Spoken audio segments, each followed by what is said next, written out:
ഇത് എന്താ സംഭവം എന്ന് വെച്ചാൽ നമ്മളെന്തോ കൊടുക്കാനുള്ള പരിപാടി വരെ എനിക്ക് തോന്നുന്നു, അറിയില്ല. കാരണം വെച്ചാല് സൗമ്യമായിട്ട് സംസാരിക്കാന്ന് പറഞ്ഞിട്ട് വേറെ രീതിയിലൊക്കെ ആംഗ്യ ഭാഷ കാണിക്കുന്നു. അപ്പൊ ഇപ്പൊ പോകാൻ എന്തോ പറ്റും. ഇവന്മാർക്ക് പണി കൊടുക്കാവുന്ന രീതിയിൽ അറിയില്ല, പോകാൻ പറ്റും ഇത് ഉറപ്പില്ല എനിക്ക്. ഒരു ടിക്കറ്റിന്റെ പേരിൽ ഇസ്തിരി ഇടാം. ടിക്കറ്റിന്റെ പേരിൽ എന്ന് പറഞ്ഞിട്ട് കാര്യമില്ല. കാരണം എന്താ അറിയോ, ഇപ്പൊ ഇത്ര ഇപ്പൊ ഇവിടെ ആദിലിന്റെ മൈനർ ആയതുകൊണ്ട് അടിച്ചെന്ന് പറഞ്ഞില്ലേ, അടിച്ചെന്ന് പറഞ്ഞപ്പോ അടിച്ചെന്ന് പറഞ്ഞപ്പോ ഇതിന്റെ പേരില്, കാരണം അതിന്റെ മുകളിൽ വേറെ കേസ് കൊടുക്കണം എന്ന് വിചാരിച്ചിട്ട് അങ്ങനെ എന്തൊക്കെ ഒരു പുകഞ്ഞ് ആലോചിക്കുന്നു. എനിക്ക് അറിയില്ല എന്താ സംഭവം.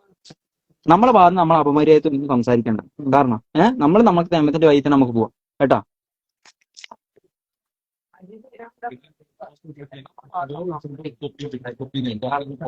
പോസ്കോ കേസ് എന്നൊക്കെ പറയുന്നു. പോസ്കോ കേസ് നിന്നല്ല അയാൾ മുട്ടുകൊണ്ട് നിന്റെ ഇങ്ങോട്ടേക്ക് മറ്റേ അങ്ങോട്ടേക്ക് ഇതാക്കാൻ നോക്കിയത്. അതൊക്കെ മിസ്റ്റർ ടൊക്കികൾ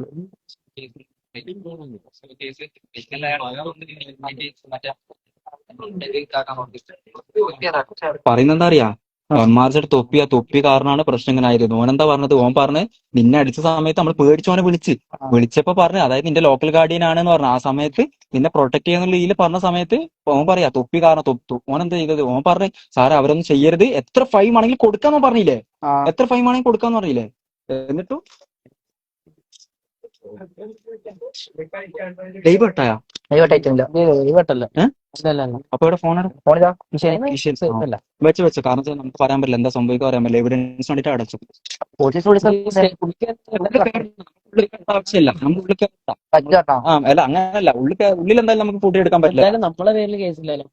കേസ് ഇപ്പൊ ഓൾറെഡി കൊടുത്ത കേസ് അനുസരിച്ചിട്ട് ഒരു 10-20 കേസ് ഉണ്ടാവും. കാരണം വെച്ചാല് നമ്മളിപ്പോ ഇപ്പൊ തെറ്റുകാർ നമ്മളാകുന്ന രീതിയിലാണ് മൊത്തത്തിലുള്ളത്. ഇപ്പൊ എന്താ പോക്കിയാലും ഇവരിപ്പോ പറയും നീ ഒരു കാര്യം ശ്രദ്ധിച്ച, ആദ്യം ആ പോലീസ് നമ്മൾ എത്ര റൗഡായി സംസാരിച്ചു.